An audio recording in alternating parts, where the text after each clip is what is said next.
Schnitzel is one of those great recipes to have under your belt, especially for midweek dinners that you want to make really fast. Now, instead of making an egg and milk mixture and a flour mixture for this, I'm going to crumb it in a little bit of a different way using mustard. This is how my mum crumbs her chicken, and I think it's fantastic because you're adding flavour to the paste that's going to stick to the crumb.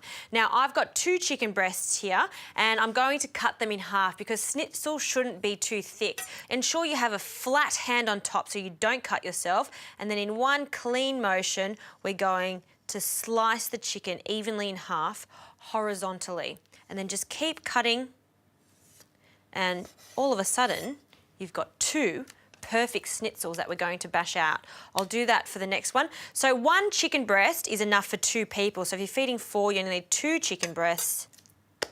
And cut that down there and then in half. Get a little bit of baking paper. Cover the chicken. And then you can use a meat mallet, but if you've got a heavy base fry pan like I have, I'm just going to use the base of it just to really bash it so we get a nice, even result.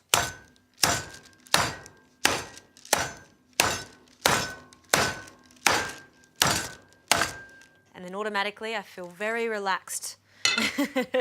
Now let's have a look at this. Oh, see, it's done the same job as a meat mallet, even better. Now onto the crumb mix. So I use Dijon mustard. I like Dijon mustard because it's got a piquancy, but it's still mild. So this is still really great for the kids. So into a bowl, we're going to add that.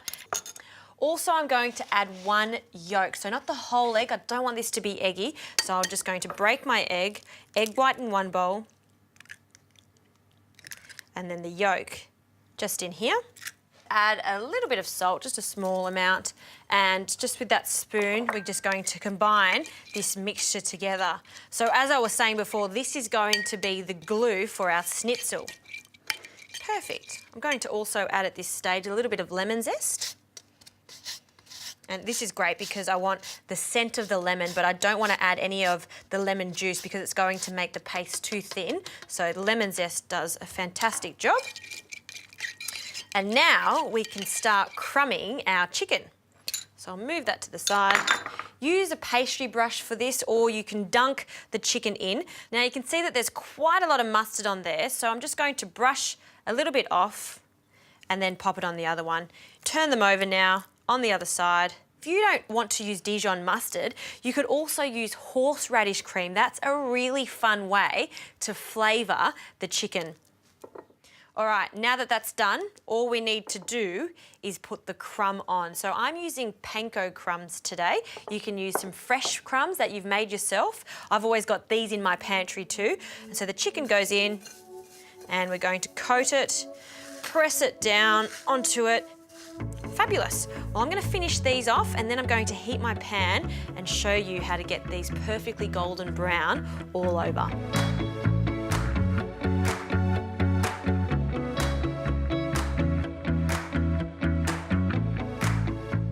Time to start frying the chicken, and if you don't have a large pan just like mine, make sure you cook the chicken in batches. You don't want to overcrowd the pan or else it'll stew and it won't go that even golden brown colour on each side. Now I've got a non-stick pan so I don't need too much oil for this. There's always the idea of deep frying crispy chicken, but you don't need it for schnitzel, and I'm just going to add 1 to 2 tablespoons is plenty just to coat the bottom of the pan, and that's going to help the crumb go a nice even golden colour.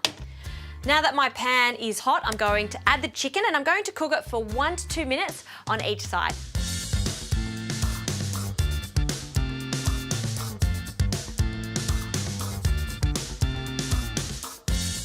So while my chicken is cooking, I can get onto a little salad to go with it, and I'm going to make just a very simple tomato salad. This is a combination of tomatoes. I've got a Roma tomato here that I'm roughly chopping, along with a few cherry tomatoes. With your tomatoes, please don't put them in the fridge. If you're going to eat them in the first 5 to 7 days, leave them in your fruit bowl. The flavour is so much better as opposed to bringing them straight out of the fridge. When they're too cold, they won't have enough flavour.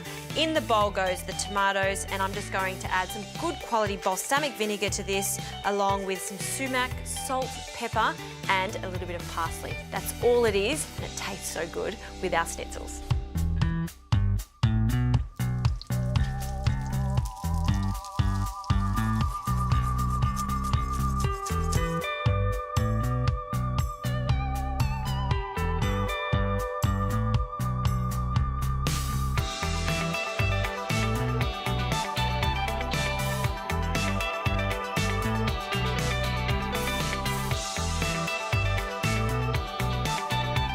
And look at that. This chicken looks perfect. It's golden brown, it's crispy. I'm just going to drain one of these just on some paper toweling before serving it.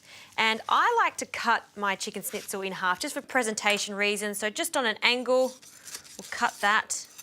Oh, look how moist and tender that is, and crispy, crunchy, and perfect crumb. You can see it's stuck nicely to that mustard there.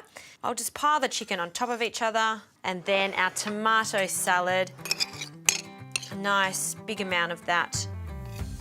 When I'm in a rush and I've got 15 minutes and I want dinner, this is what I go for. A nice fresh tomato and sumac salad with crispy mustard chicken schnitzel.